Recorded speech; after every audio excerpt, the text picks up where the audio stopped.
Good morning and welcome to our first BMD WAGinar, which will be an introduction to Berner-Garde.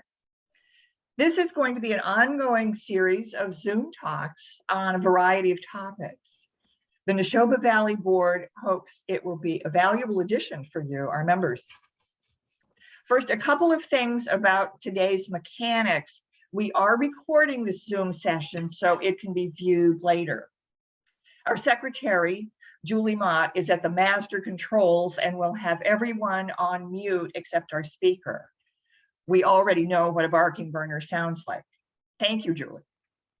But we will take questions at different points throughout the presentation. So if you have a question, please use the chat feature of Zoom. You can, if you move your mouse around the bottom of the screen, you can usually see where the chat is. Allison Harding will be monitoring the chat and will get the questions to our presenter. Thank you, Allison. Our Berner community has really broken ground, an incredible amount of ground over the years in creating and utilizing this Berner-Garde database. It is very special. So I'd like to introduce Berner-Garde trustee and BMDCA Health Committee member Carol Stevenson, who will introduce us to Berner-Garde. Carol, maybe you could begin by telling us a little bit about yourself and then starting right into your talk. Thank you. Sure, thank you. Good morning, everyone. I got my first Bernese Mountain Dog in 2001, and we've had at least 2 ever since then. Right now we have 3. I'm not a breeder. I'm getting some big static.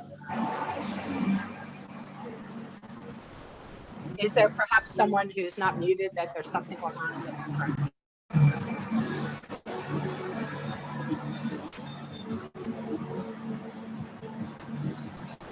Kind of sounds like a television.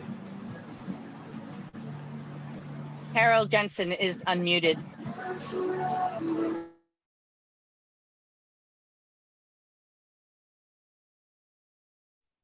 Okay, that worked great. Thank you. Okay, let me proceed. So as I was saying, I got my first Berner in 2001. We currently have 3. I am not a breeder. However, I have shown my dogs in conformation and all the different disciplines, draft and agility and obedience and rally and all that good stuff. But I've always been involved in the health issues as well, especially been active on the health committee for a good number of years and been a Berner-Garde trustee now for about 3 years.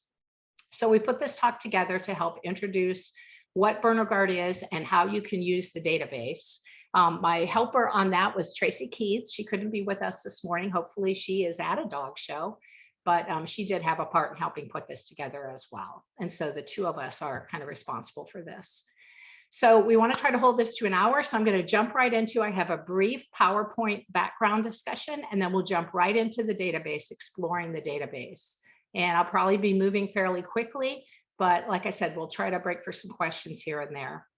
So let me start right in with this database. So Berner-Garde is now celebrating 27 years of existence. We have been unique in the AKC and breed community and having a database like this. There are some other breeds that are also now establishing databases or have been doing it for a few years, but we kind of broke ground as being the first. All right.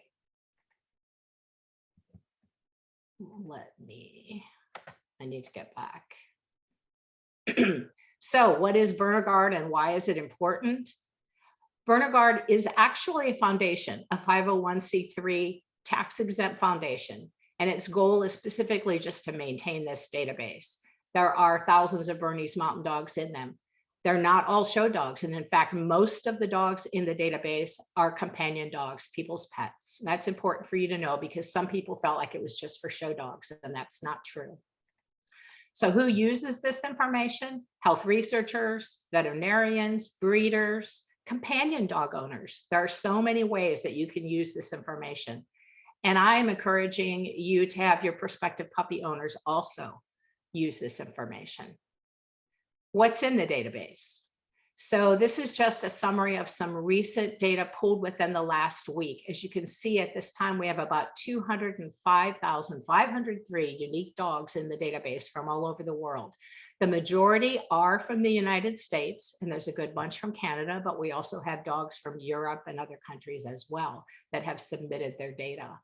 And you can just see some of the stats there, 60,000 plus litters are listed, and 50,000 plus people associated with those dogs have provided some degree of information. At the bottom, I also put that some of these dogs in the Berner-Garde database also have tissue samples, either blood, tumors, or swabs in the Bernese Mountain Dog repository that we maintain at Michigan State. And this is important because working together, the database plus the repository is what we use to help the researchers that are working on health issues for our dogs. So where's the information that gets in Berner-Garde come from? Well, it comes from a number of different sources.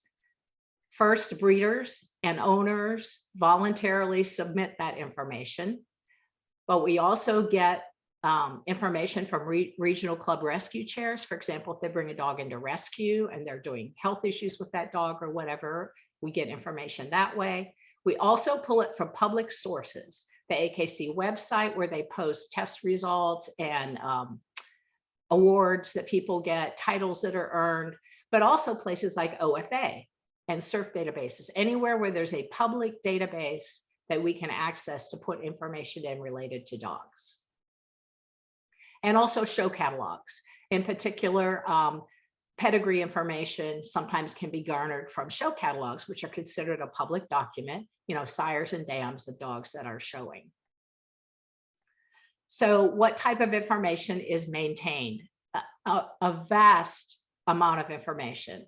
So as much as we can get on each individual dog, starting with their registered name, if they have microchips, call name, sex, birth date, whether they're neutered or not. We also want information about the breeders, physical information about the dog and their characteristics.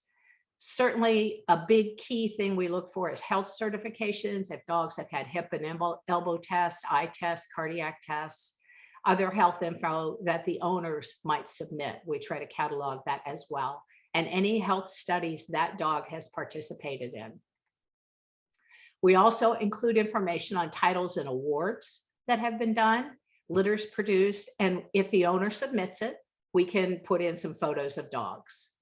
There's also a calculation that can automatically done, and I'll show you more about that in a little bit when we actually go to the database, for the coefficient of inbreeding. And this is something useful that people can use.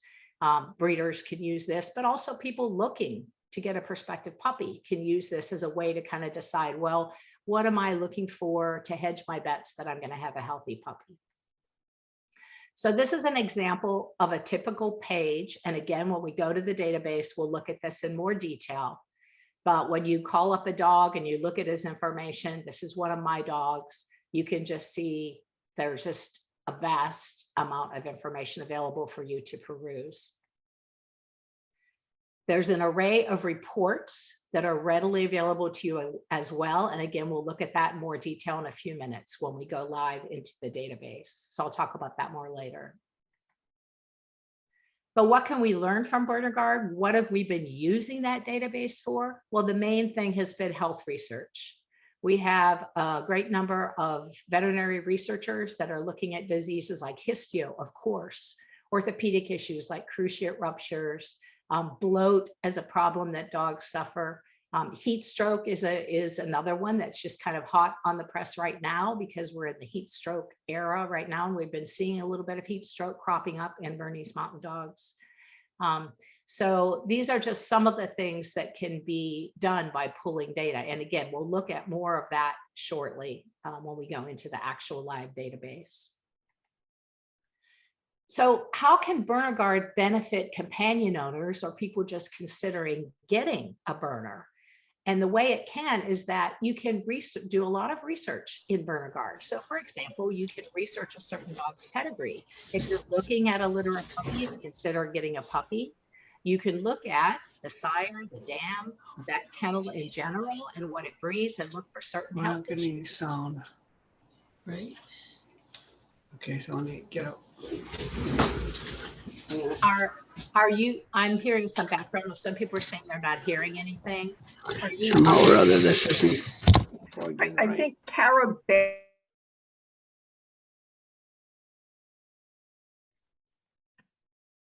Okay, I'm back. Can you guys hear me? Just somebody give me a thumbs up. Okay, good. I'm going to continue on then. So other areas of interest, things you may not realize you can do. For example, if you want to know if there's people that own Bernese Mountain Dogs that just live in your town, there's a way you can search on that in the database and see if there are some people there. And again, this is all dependent on what's been put into the database, but because we have many thousands of dogs there now, and we've really made a big push for people to use Berner-Garde, there's a lot of information in there. You can look at photos of potential parents. You can look at other rescued Berners as well. It's not just the dogs in the breeding programs. There's also a way that you can search on veterinarians to see veterinarians that have entered information about their Bernese Mountain Dog clients. In other words, veterinarians that have some experience with Bernese Mountain Dogs, you might be able to find one in your area. Sometimes that's helpful or useful. Or veterinarians that have successfully treated certain problems. So again, these are just some of the lesser known possibilities that you can access by using the database. Another thing that you can do is be targeted, and I'll show you how to do this shortly, to get to current research where we're seeking samples. So for example, if your dog comes down with any of the things I'm showing here on the page, there is a university research study going on right now where you may be able to submit some samples, you may be able to get some treatment for your dog. It just depends on what that particular study is doing. But by starting at Berner-Garde, we can send you to the information where you can find out more about these things. And we'll be adding new ones as new studies are approved and as they start collecting data. For example, I can tell you that there's going to be 3 new studies coming online. One is about what's called liquid biopsy for histiocytosis. This is the ability to do a blood test on your dog and see if there are circulating DNA for what appears to be histiocytic sarcoma in your dog's bloodstream. This might eventually allow for early diagnosis of histio and therefore better treatments. The second one that's going to come online pretty soon is an actual phase 2 clinical trial, a drug that's being tested to treat dogs that do have histio. And so we'll be soliciting dogs that are sick with histio soon and asking if those owners want to be involved in a clinical trial for a medication. I don't have the details on that yet, but once it's available, we'll certainly publicize that as widely as we can. And then the third is a small study looking at cleft palate. So this one's probably geared more towards breeders because what we'll be asking for is some information from breeders. If they happen to have a puppy that shows up with cleft palate, they'll probably want some DNA on the mother, the father, perhaps the puppy. I'm not sure how that's all going to shake out yet. That's brand new, hot off the press, just getting funded. And that's, I'm sorry, I should have put this slide up for you. And we'll talk about more, about those later. Okay, so everyone who loves Berners can help us by committing to enter your information in the Berner-Garde database. The best information we get comes from the actual owners who are willing to put detailed health information in. And you can also send in things like pathology reports. You can scan them on your phone and email them in, and then Berner-Garde files those. They're not necessarily available to the public to look at any time, so there's some privacy element to that, but they're available to researchers. So for example, if say your dog suffered a bloat or a bloat torsion and died, but you have all kinds of information from your vet about what treatments were tried, what worked, what didn't work. If you send that in, they will archive that in Berner-Garde, and that in turn could help researchers down the road as we try to figure out the best way to help dogs with that condition. We'd like to ask everyone to commit to updating their dog's health information once a year on their birthday. That seems to be like the easiest thing to tell people to do. Oh, it's my dog's birthday. Let's think, what happened to my dog in this past year? Is there anything I should update in Berner-Garde about that? It can be simple things like, oh, my dog got spayed this year. or it can be more complex things. Like, Or other, oh, it's my it's dog not giving us any sound. when your Bernese Mountain Dog passes away, it's very, very critical. Carol, one second. Tara Barry.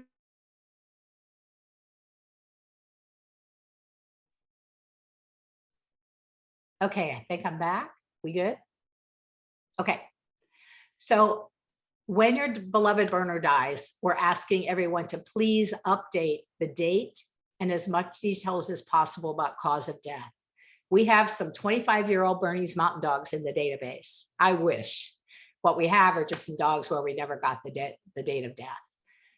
And it helps to be as specific as possible. It's not very helpful really if you just say, well, my dog died of old age. But if you say, we had to euthanize my dog because he had serious hip dysplasia and he finally reached a point where he couldn't get up anymore, then we know why you euthanize. But if you just say euthanize or old age, that doesn't really help. We just need to know kind of what precipitated that. You can also, again, send in copies of path reports or veterinarian reports. Okay.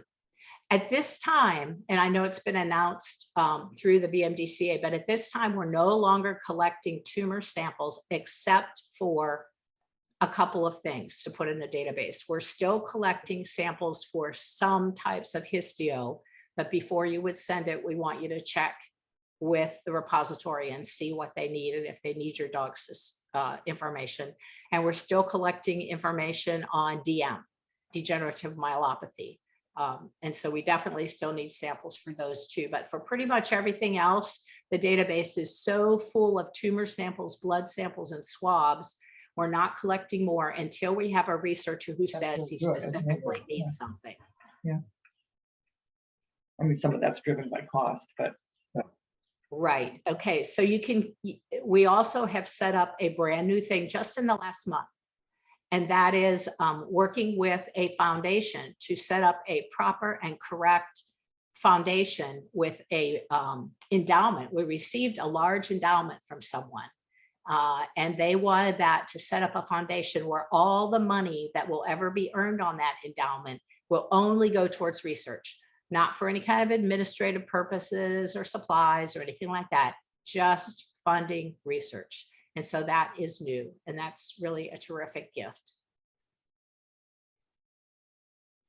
Okay, so I've already mentioned about the repository at Michigan State, that we have all these samples there, and we're now not collecting anymore until we need them. Some owners, however, are still collecting things. So for example, I had a dog that died of lymphoma, and so I did have some lymphoma tissue collected, and I've saved it in a little jar, and it's on a shelf because I can do that. I'm not saying everyone's going to want to do that, but some people are still choosing to do that because, as it turns out, there are occasionally studies that come up, and then we'll put out a call and we'll say, does anybody have tissue samples on dogs that died of lymphoma? And if you have a sample along with the pathology report that confirms that, that could be very valuable for the research. It's just that we've kind of run out of space to keep it all at the Michigan State repository. But again, you shouldn't feel like you have to do that as the owner of a Bernese, but if you would choose to, it was easy for you to do with you and your veterinarian, it could down the road be quite valuable. The other thing I wanted to make sure you know about is something called the Pearson Fund. The Pearson Fund was set up by the BMDCA to help get samples from dogs for specific targeted illnesses and cancers when we need them. And right now there's two things that are targeted because the researchers are still collecting samples. One is any kind of histio. So if your dog has histio and your dog is dying and you're going to euthanize your dog, or your dog has died and there's the possibility of getting some tumor samples or something like that, some DNA samples, you can still potentially send those in. And the same for DM. BMDCA will reimburse you up to $500 per dog if you do this to help the researchers that still need these samples. Now, there is a caveat. Unfortunately, we can't use this money to fund, say, for example, a rescue dog where we have no idea who the mother and father were. The reason we can't do that is because this research that's being done really needs the DNA from the dog. And so we need to be able to do pedigree tracking. That's because we're trying to figure out what are the genes, of course, that facilitate these two diseases. And so for that reason, we can only use this fund to reimburse dogs that are pedigree dogs where we can track their pedigree. So just wanted to point that out. Okay, so this would be a great place to stop briefly because I'm done, with the PowerPoint show. What we're going to do next is we're going to actually go online into the database, and I'm going to walk you through what you can see and do there. But are there any pressing questions? Carol, Yes. this is Pat Long. The Pearson Fund is not for supporting studies. It's for supporting more accurate diagnostic information for Berner-Garde itself. Right, that's a good point, Pat. Thank you for clarifying. So what we want to do, folks, it's meant to help you get the appropriate pathology and necropsies done so that that information can then be submitted. Thank you, Pat. Any other questions, anyone? Okay. We want to go right into Berner-Garde and walk through what you can see and do there. So my first question is going to be, I want to make sure that you guys are seeing a page that says Berner-Garde Foundation. And then off to the right, there's a heart and it says Berner-Garde Foundation with a little red heart. Good. Okay, great. All right. So when you go to Berner-Garde.org, this is the initial homepage that you will come to. And as I scroll down a little bit, you can see there's a number of different things here on this particular page. This is the home landing page. So the first thing I want to do is just briefly click through these things at the bottom, just so you know what's there, but we're not going to spend a lot of time on these. The first one is if you click here under repository where it says read more, it's going to give you some information about the repository and also some points of contact. I just wanted to point that out so that you know that that is there. Okay, so I'm going to go back. If we go under research and say read more, this is where you can go to the bottom of this page and see where it says click here for the list of current studies. So if we click there, this actually takes you over to the Bernese Mountain Dog Club of America's page for health studies, current health studies. And I'm just going to click on one of them. You can see all of these: histio, other cancers, neurological, renal disease, subaortic stenosis. But let's click on histio. This little red thing here opens up more information. And when you click that, it shows you the labs and the research projects and contact information. So if you have a dog that breaks with histio, you can touch bases with one or more of these organizations and see if there is some way that your dog can be of value to those studies. And as we get new studies, we'll add them here. Okay. All right. Let's go back now to Berner-Garde.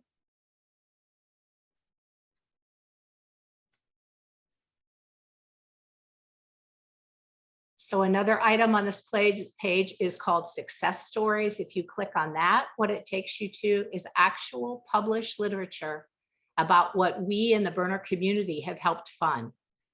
There's been a lot of work done with our Bernese Mountain Dogs. And if you're interested in that, you can go here, click on these and look at some of these papers. Let's go back. Under the database, and again, we'll get into the database in detail in just a second, but if you click here, what I like about this little click is it shows you some of the updated statistics. If you're interested, this is where I pulled that information about how many dogs, how many litters, how many people, and that gets updated periodically.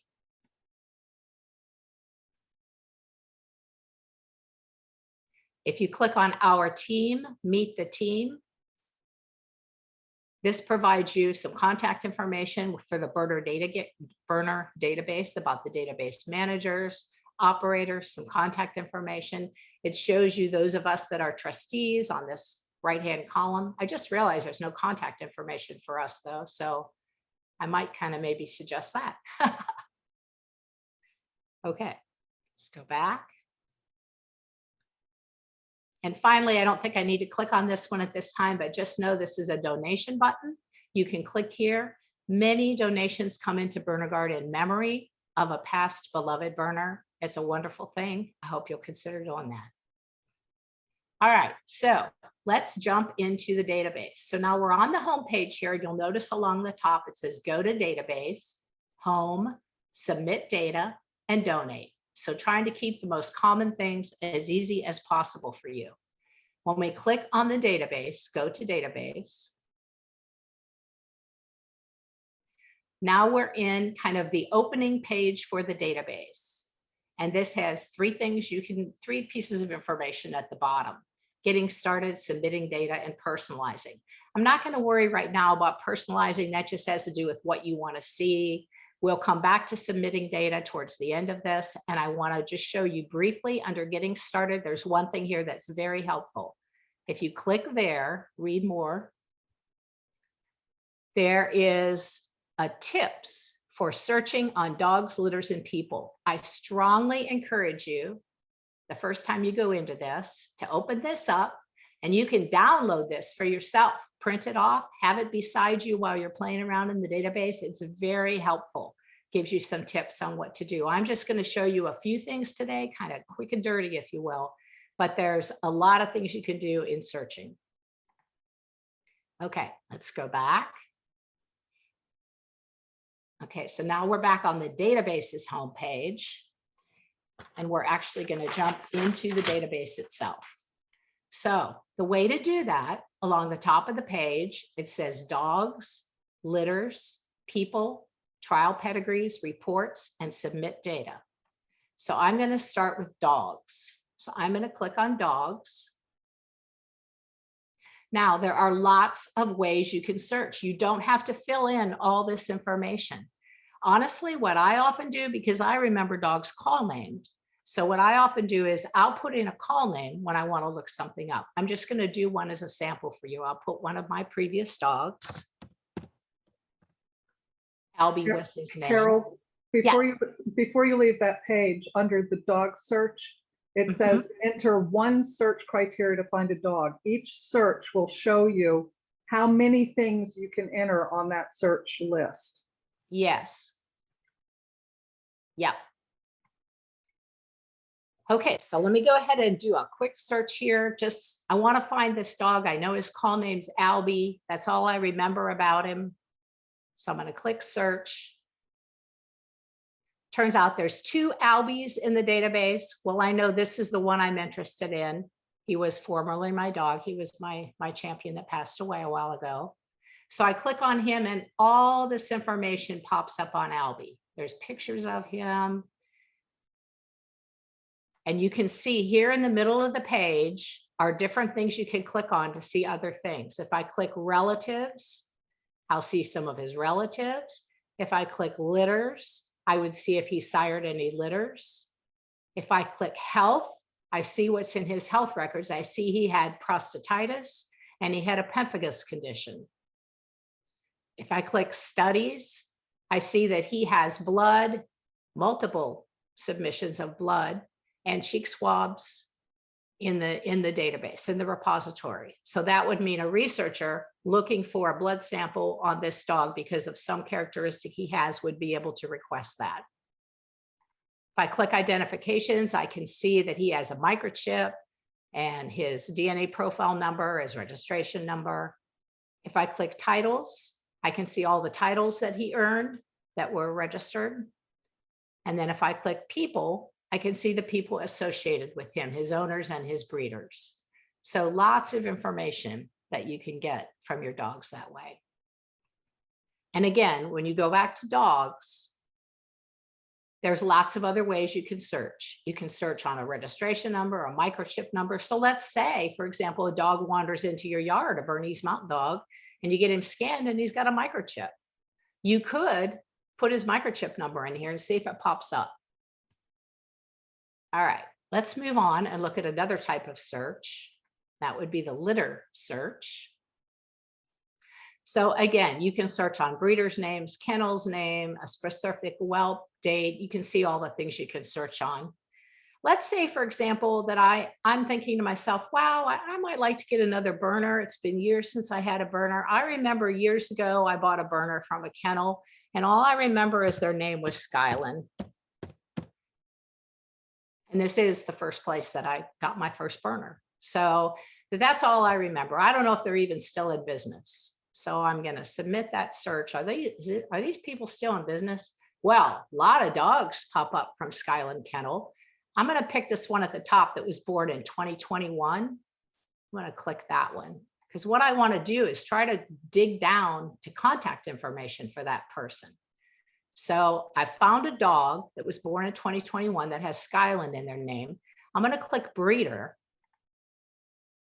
And I remember buying this dog up in Michigan. So it's probably one of these two people. This says Skyland for her kennel name. So I'm going to pick this lady right here. So I'm going to click that. And lo and behold, there's her contact information. So I can call this breeder and say, hey, I bought a dog from you back in 2001. Can I get on your list for a puppy again? So it's just an example of something that you can do. All right, let's go back and search another way. Let's search on people. So what if, I mean, as you can see here, you could search on a person's last name, first name, city, state, whatever. What if you just want to know if there's other Bernese Mountain Dog people that live around you, you know, that maybe you want to join a club, or maybe you want to start your own play groups or something like that with Bernese Mountain Dogs. So I'm going to say, what are there other people in Ohio? Let's just start with that. I'm going to submit a search for Ohio and let's see what we get. Oh, wow. We got 434 people that have their dogs in Berner-Garde that live in Ohio. Well, that's more than I want to make phone calls to. So let me go back. I wonder if I could fine tune that search a little bit. I'm going to add a city close to me, which is Milford. That's probably the closest city to me. I live out in the boonies now. So Milford, Ohio. Is anybody in Milford? That's like 5 minutes away. Look at that, 2 people. There's 2 people in that town that I didn't even know were there. I honestly don't know these 2 folks, but it might be kind of fun to touch bases with them and just, you know, see who they are, what they're doing. So that's one way you can use the people search. All right, let's look at another thing here, trial pedigree. So this is a fascinating one that you can use. You can use this to do test pedigree, but test breedings, if you will, just to see what pops up. So, that Albie that I showed you guys earlier, he was a sweet boy. Unfortunately, he passed away from that pemphigus before he could ever be used at stud. Plus, he had that prostatitis problem. But out of curiosity, I just wonder. So I'm going to say, what if Albie was still alive? I'm going to call him up again. So I'm going to pick him as the boy. What if he was alive, or I had some frozen semen and I could breed him to my current girl, Luna Grace? So I'm going to look up Luna's info. Her call name is Luna Grace. What I want to know is, would that be a halfway decent match? I just don't know. I'd like to see what it shows. So that's her. And I'm going to click here. I want all the champions in the pedigree to show up in red. And I want to calculate like an 8-generation coefficient of inbreeding.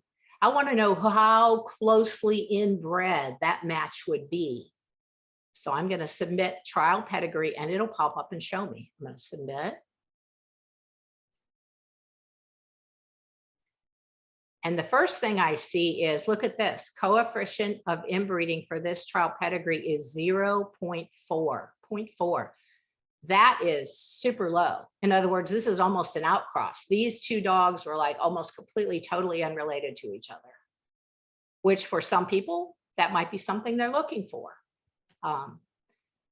So the other thing I could do is click right here. It says a new window displaying the pedigree should have displayed, but if it doesn't, just click here. On my laptop, for whatever reason, I always have to click here.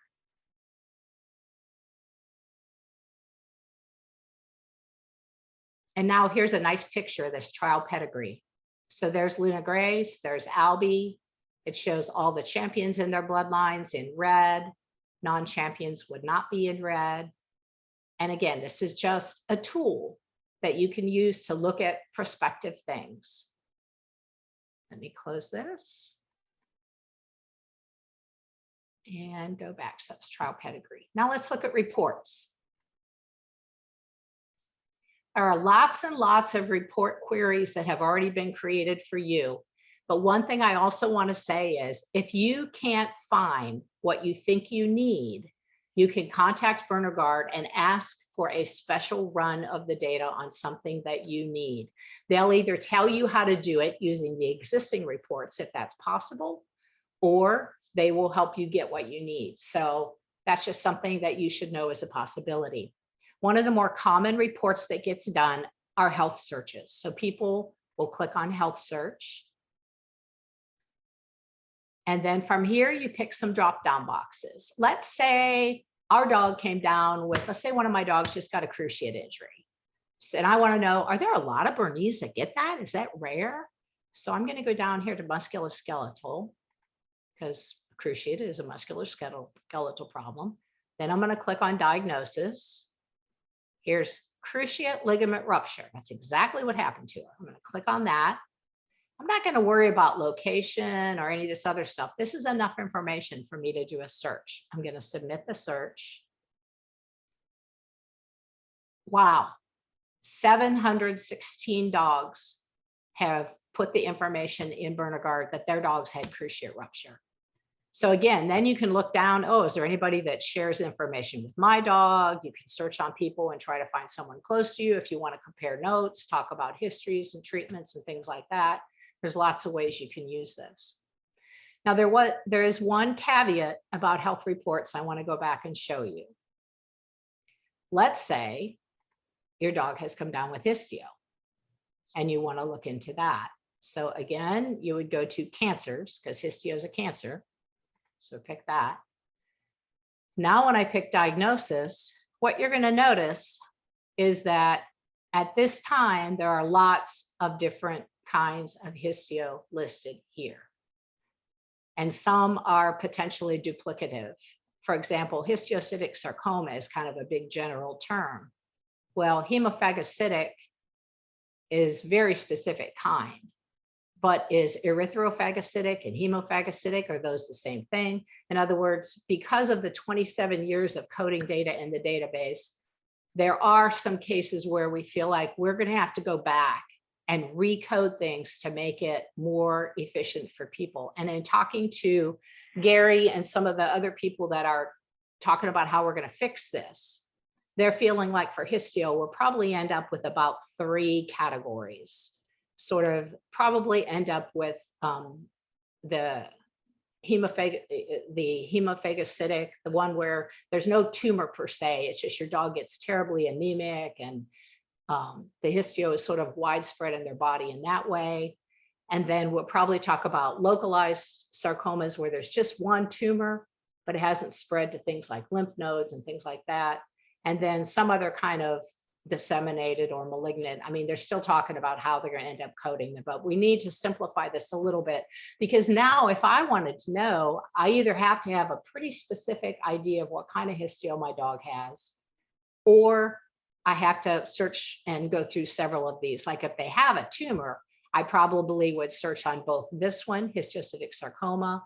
I'd probably search on that second one. I'd probably definitely go to malignant histio.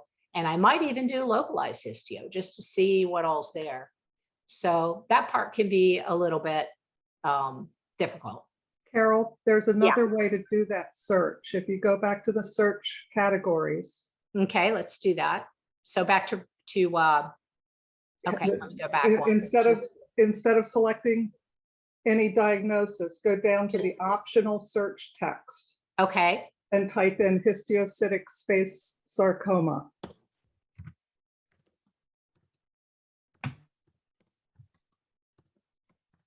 titles. Just like that, Pat? Yes, Okay. and submit search. So now it's giving you all of them combined. Yes, it's Great. giving you any diagnosis that has the histiocytic sarcoma in the name. Okay, so look, there's 1495 of those records. That's great, Pat. Thank you. Uh-huh. Excellent. I knew there's a good reason that she could be on this call. Okay, so back to reports, other things you can do in there. And again, I want to leave some time for questions, and we're almost at the point where we need to stop and do that. But you can see all the different things here. You can do searches by owners, studs. You can look at dogs by title and award. You can look at rescue dogs. You can even look at draft reports. For example, if we just click on new titles by year, I did this earlier and was pleased to see if you look at just 2022. So these are dogs that have been awarded their draft dog titles, 22, 29 so far novice, 11 new draft dog titles. So you can look at those if you are interested in that. Okay, let me see what else I want to do real quick. I want to jump to a little bit on submitting data. We haven't even done that yet. You need to see that, and then we'll take questions. So if you click on submit data, again, you can get to everything along this little top banner.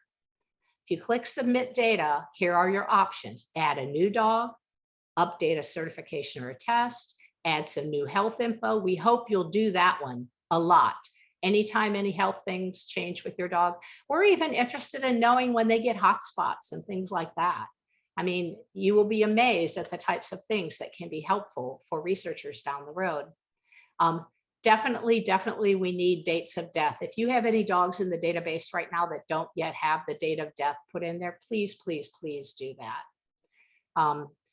You can update titles. They also get eventually done automatically by the people that go through the catalogs and the AKC records. So what I'd like to do just to show you a real quick, and then we'll pause for questions. We'll have 15 minutes for questions. Let's just update a piece of health information for a pre-existing dog. So I'm going to click that. So I'm going to look up a dog. And again, I like to look up using call names. That's quick and easy for me. This puppy's name is Newton. And I find him, lots of Newtons out there, but this is him. I hit continue. And it says, I just want to make sure this is the dog you're talking about, right? I'm going to confirm. Yep, that's my boy.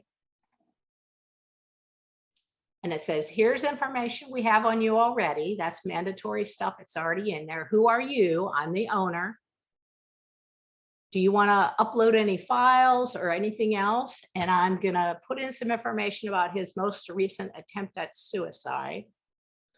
So the date of diagnosis was 2022. This was a gastric and intestinal obstructions. He ate about 5 pounds of carpet, obstructed. Treatment was surgery. And I can add more later if I wish. I can choose a file to update a file. What I'm going to send them.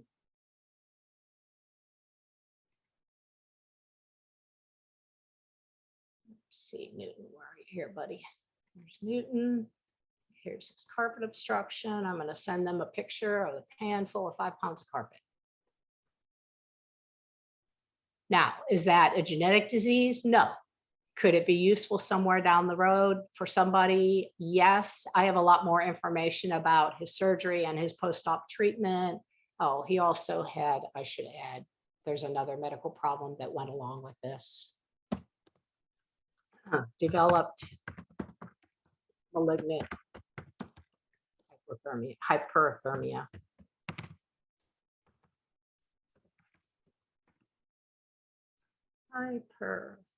Can't type.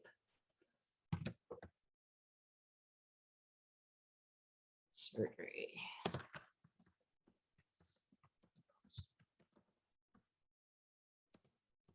And I can add more details later. In the interest of time, I'm going to stop with that for us now. Now I'm going to click send the health info.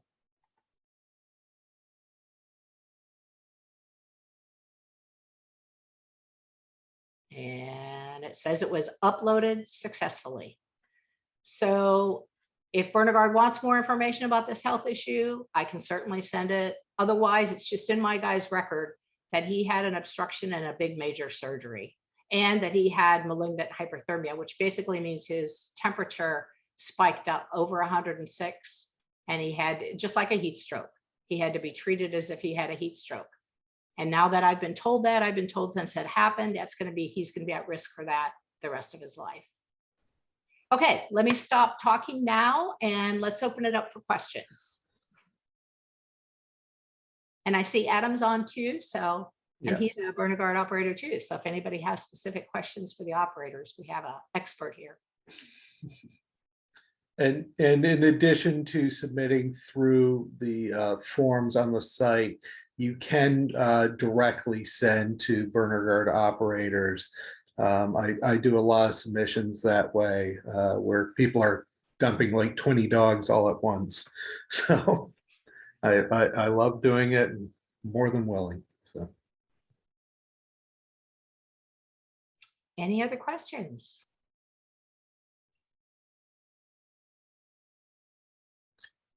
Mary, did you have a question? I did, yes. Adam, maybe you and Carol both can talk to this, but I wonder if you could kind of explain to people what the site operators do, who they are, how that all kind of works. Just because if people haven't encountered this, they may not know. Okay, so when I get a direct submission, or I go through for what Carol does, what Carol just did, submitting the data, it goes to a roll-up that Berner-Garde operators can look at, and whoever's available will literally take ownership of that submission. So there's only one person operating on that record at a time, and similar for the stuff that you send direct. We'll look at the materials and parse it out and try to figure out, okay, how do I enter this that it's going to be coherent for anyone searching the database? And we'll add in all of the relevant information that we can. And if there's some more information that we're like, okay, this was unclear, or this doesn't seem to match, we will send back to you and say, hey, can you provide a little more information on this? Or do you have this? And we'll mark it accordingly. So for example, if you submit something that says, oh, my dog died of malignant histiocytosis, but you don't have a pathology report, we can put that into the database, but we're going to mark it as anecdotal, like you've told us this. But if we have a histopathology report, either from a necropsy or a diagnosis prior to the dog passing, we can actually add that to the record and mark it as diagnosed. So, it depends, we want to have our sources as good as possible. So if you have documentation, we can add it. And if not, we kind of put the caveat of, this is what the owner has been told. We only take that information from a breeder or an owner. We do not take it from third parties, because that would be hearsay. We used to in the long ago, but we no longer do that. You'll see very few records marked as hearsay, and those are from nearly. So that's what sort of happened. Once we get all that data information in, we send you an email saying, thank you so much for your submission. If there's anything you want to add on, any more information you find out about this certain thing, anything you want about your other dogs, just, feel free to send it in. And, as some of you might know, like I actually had to be on the sending end for a change very recently, because this little nugget here just had surgery for mast cell tumor. So, it was kind of weird getting the email back, but you know, we do a good job and we try to get it in as quick as possible.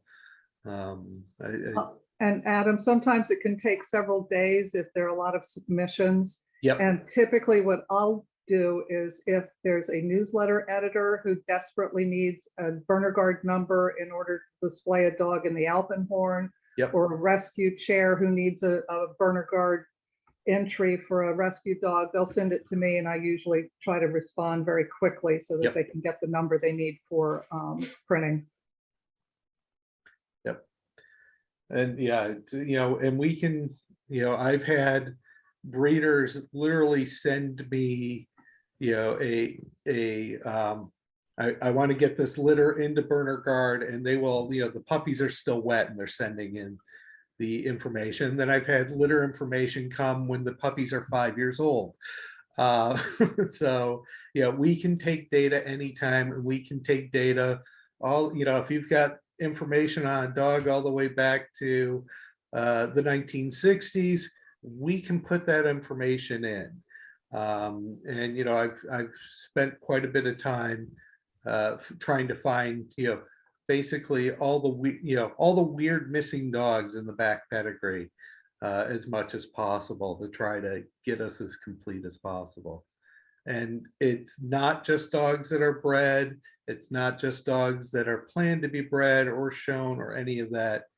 It's every dog. And also we will take any health information, literally warts and all, and as Pat can attest, because I think she's the one who entered it. I had a Nevis entered, a little wart for Panda entered. So it's a warts and all database. The more information, the better. And we can also store litter photos now too. Yes. So if somebody has a litter picture that they'd like to share, we can put those in as well. Yeah. And up to 4 photos per dog. And 1 litter photo per litter. Right.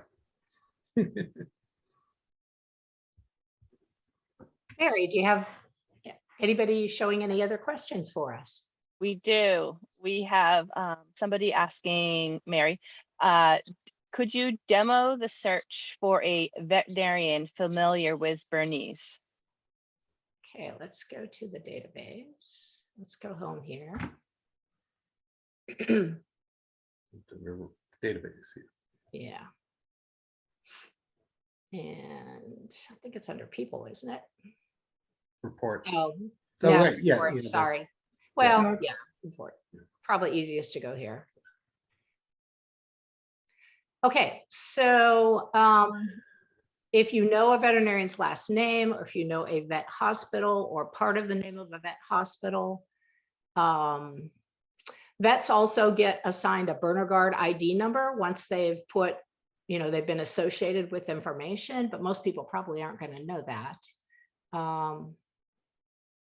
What were they hoping to search on through?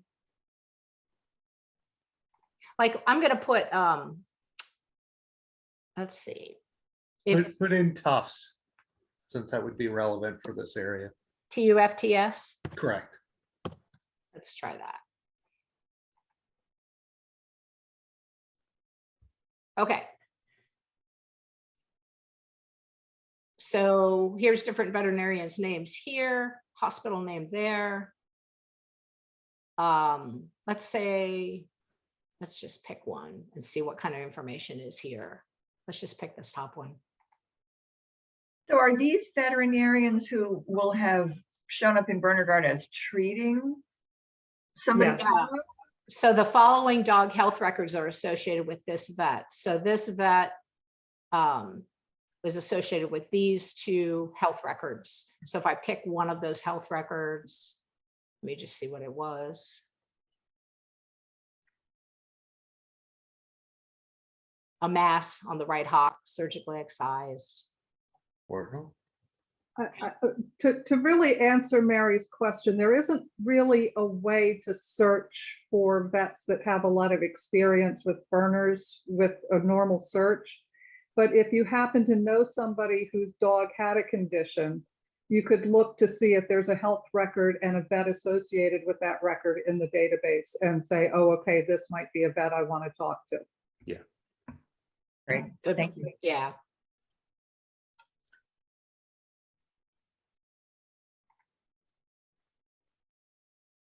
Another question. Bye, Carol. Thanks for coming. A question is, does the Swiss Club participate? That's a great question. We do have several operators who are in Europe. I believe we do have someone who is in Switzerland. I don't know how much information she gets from the Swiss Club directly or from members. I can add to that answer. The Swiss Club uses a German database called Right. Dogbase. Austria, Switzerland, and Germany all use that one. But there are many owners in Switzerland or breeders whose dog wind up in pedigrees that come to this country, and their dogs wind up in Berner-Garde that way. We did have a situation where the Swiss Club published a list of dogs that had produced puppies that had epilepsy. And I contacted the Swiss Club president and asked if that information could be added to Berner-Garde, and they said absolutely. So we added the fact that, you know, this dog produced epilepsy in offspring. So they do participate to a certain degree.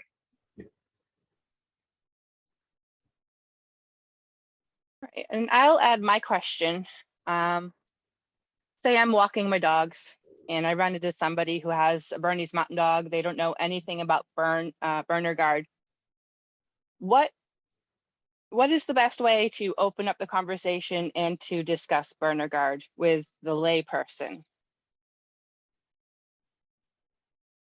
That's a really good question. From my and others may have a different opinion about that, but almost everybody that has a Bernese, well, everybody that I've ever met that has a Bernese Mountain Dog is always interested in the health of that dog.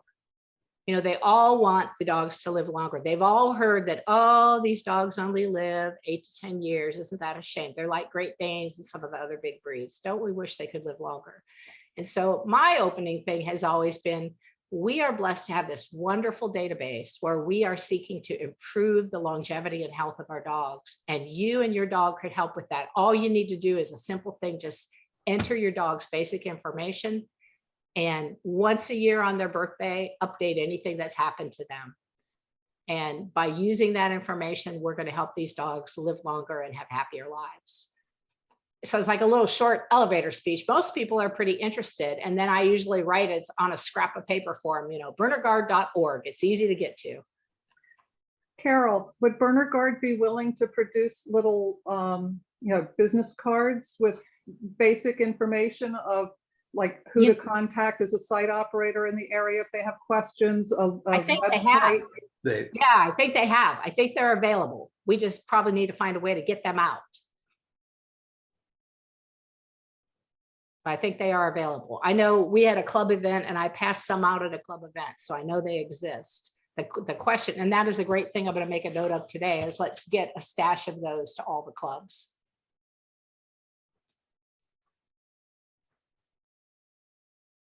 That way somebody could just happen to have a few in their pocket to hand out when asked. Yep. That is the one thing about Bernese owners. You bump into somebody on the street and sit and chat for a long time.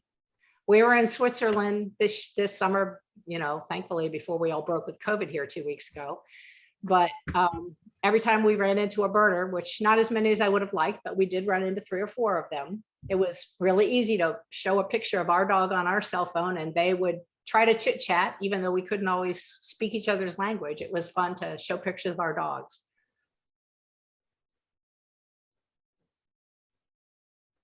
That is so nice. Are there further questions, Allison? And we are right at 1 hour, I think. Yeah. Okay. Yeah, I think we're good. I think we're at about an hour. Carol, thank you so very much for this helpful and informative and fun session. I hope everyone enjoyed it a lot. I mentioned earlier that we would be recording the session. We have done that. Details about where it can be accessed and when will be forthcoming as soon as we figure it all out. So thank you everyone for joining us this morning. Thank you, Carol. Thank you, Tracy in absentia. Thank you, Pat and Adam and Allison and Julie for making this all happen mechanics wise. And we look forward to more of our WAGinar series forthcoming. Take care, everybody. Bye-bye.